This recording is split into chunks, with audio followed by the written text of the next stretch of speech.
Hello yogis, this is a really short stretchy practice for those days when you don't really fancy a big vinyasa flow, but you still could do with a little nourishment for the body. So grab yourself a couple of cushions. You don't need to be any kind of expert for this one, it's suitable for all levels. And let's dive straight in. Find yourself in child's pose, knees wide, big toes touch. You might like to use the cushions here to rest on, so slide them in between the thighs and rest your chest or your forehead or your belly down onto your props. Arms can be reaching out in front or forearms can be down on the mat, palms face up, whatever feels most nourishing for your body today. Close the eyes and we'll just begin by bringing ourselves to the here and now, taking a moment to arrive. So making a mental note to leave all responsibilities at the door and knowing that for the next few minutes or so you have nowhere else to be. Nothing else is required of you.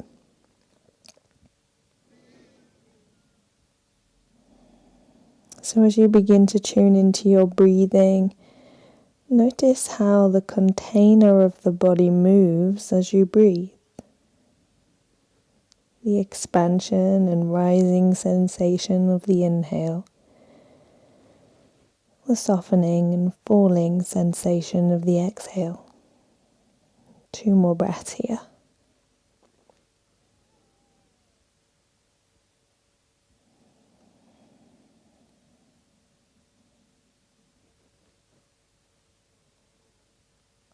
Good job. If the palms are facing to the ceiling, flip them over, press into the hands, walk the hands back to the knees just to remove any props. We'll stay in child's pose for a moment, but we're going to wiggle the knees in so that knees and feet are touching and really reach those fingertips forwards as far as you can. Feel a nice big stretch all the way down the back body. And then walk your hands to the right side of your mat. Bring your right hand on top of your left and just gently roll your left shoulder down towards the ground. Big side body stretch. This is one of my all-time favorites. Probably put it into every class that I teach. Walk the hands back through center over to the left side. This time the left palm sits on top of the right shoulder drops down towards the mat.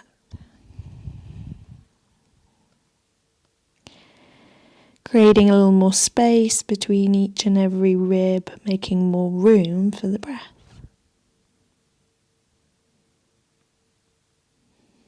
Hands walk back through center. Come all the way down onto your belly. Elbows under shoulders, palms face the floor, Sphinx Pose. Drop the shoulders away from the ears and feel that stretch along the belly. You might like to take your feet as wide as the mat here just to take a little pressure off the lower back. If your lower back really doesn't like this, walk the elbows forwards. You still get that slight arching, curvature, but it's a little less intense. And if you're super duper flexible and you're not really feeling anything here, just press into the hands. Lift the elbows away from the mat, but keep the elbows soft and the shoulders sliding away from the ears. 2 more breaths.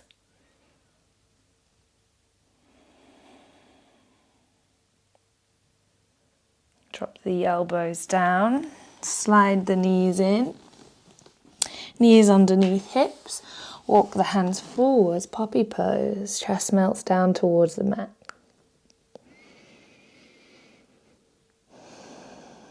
Breath remains deep.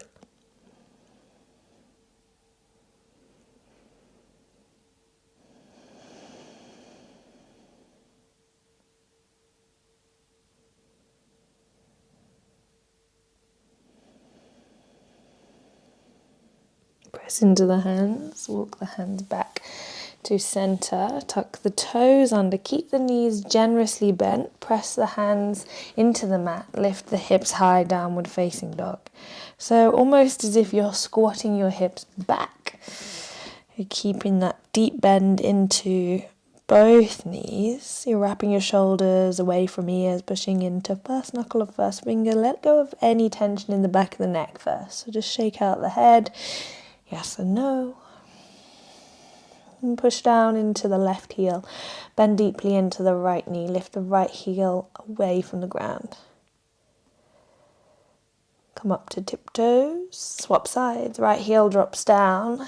Left knee bends deeply. Super slow motion here. Switch sides.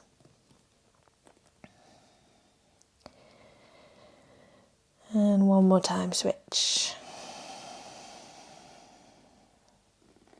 If it feels good, lengthen out the left leg too, both legs extending or working towards being extended. You can keep a little bend, micro bend in the knees if that keeps things comfortable. And then you're going to tiptoe the feet forwards, just outside of the hands. You don't need to come onto fingertips. Feet as wide as the mat, toes point out, and then drop your hips as far as they'll go. And that might just be here.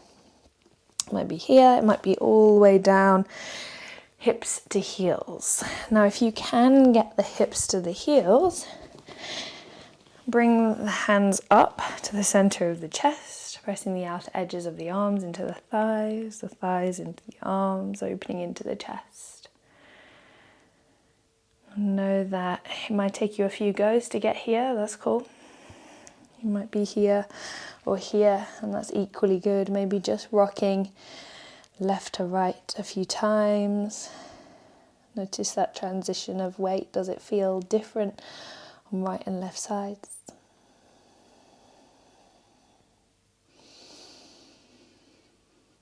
And then lengthen both legs, turn the toes in, unravel vertebra by vertebra all the way up to standing, and then step out to the long edge of your mat.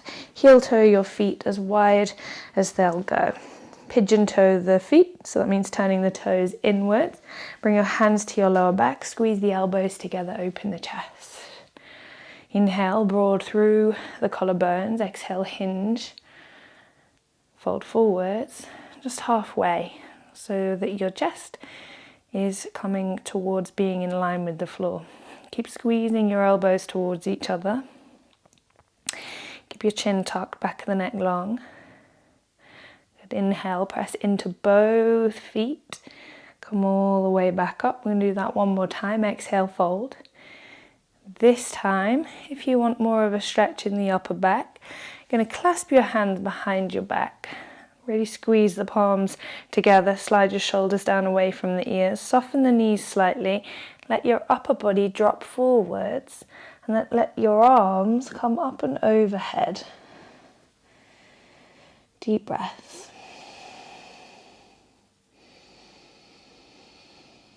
Two more.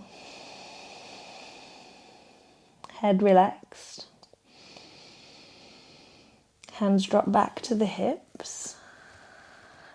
Chest lifts parallel with the floor. Nice flat back. Bring your hands to your hips. Bend into your left knee. High skandasana, or side lunge. Back through center, over to the other side. Over to the right one more time. This time, if you can, reach the fingertips to the floor. Turn the opposite toes up and then rotate towards the front of your mat. Drop the back knee down. Lift the arms up overhead, low lunge. Hips sink forwards, but we're tucking the tailbone under here rather than collapsing into the lower back. You'll feel more of a stretch that way. Beautiful. Breathe deep. Press into your front leg, your front foot. Extend that front leg, fingertips come down to frame the front leg, stretching into the hamstrings. Half splits.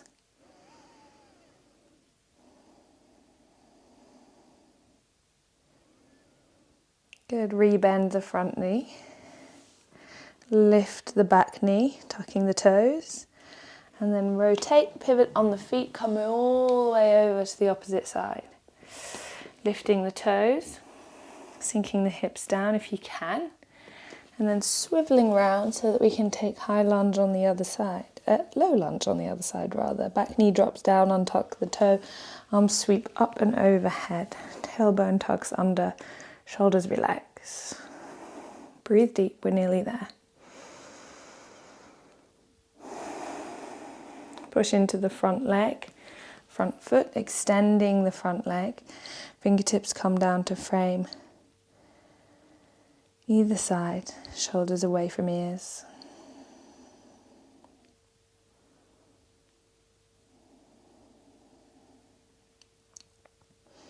Last deep breath here, bend the front leg.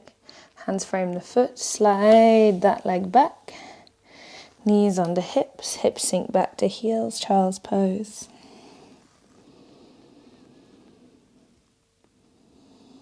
Beautiful, walk the hands back towards the knees, sit the hips over to one side, swing the legs forwards. Extend the legs out in front, final stretch. Bend into the left knee. Either keeping the foot a hand width apart from the leg, if that feels comfortable for you, or crossing the left leg over the right, hugging the left shin with the right elbow, twist and rotate to the left side, pulling the left shoulder back, opening across the chest, gaze over your left shoulder, keep the spine long. Each time you breathe in, you lengthen. Each time you breathe out, you rotate.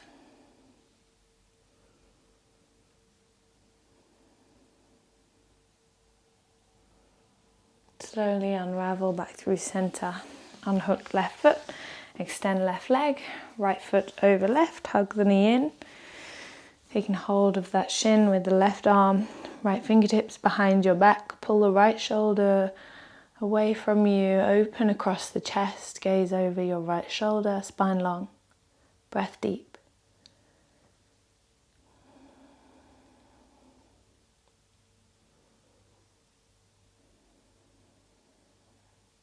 Unravel back through center, unhook the right foot, reach down to the toes, fold forwards. Perhaps you grab ankles, shins, maybe you just reach to the knees. Wherever you can get to here without forcing or yanking, pulling the body forwards, just allowing gravity to do its thing.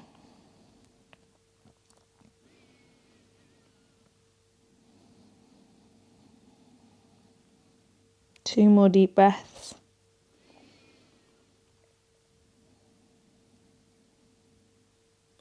And press into the hands, unravel back through to seated.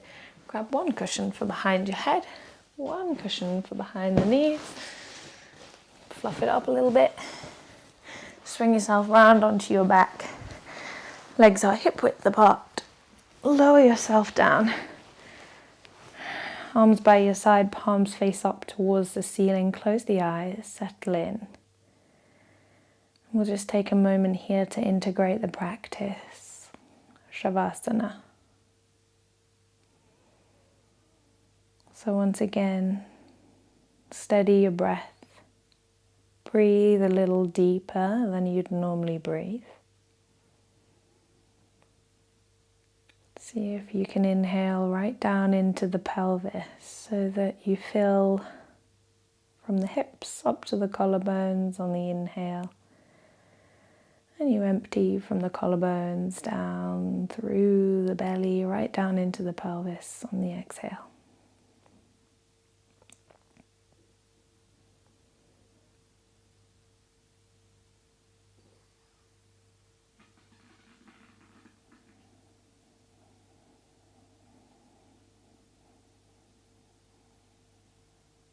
Take 2 more rounds of breath like that.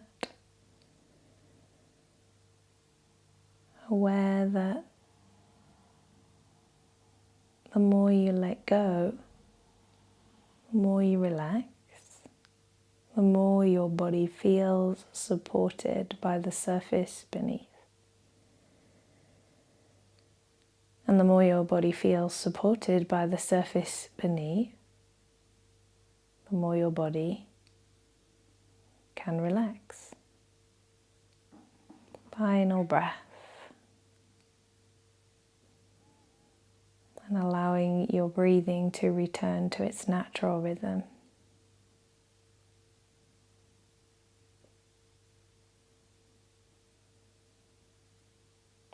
Bringing some gentle movement to fingers and toes. When you feel ready, roll onto your side. Push into your top hand, come all the way back through to a seat. Sweep the hands up and overhead, palms touch. Drop the thumbs to the center of the chest. Namaste. Thank you, yogis. I look forward to seeing you again very soon.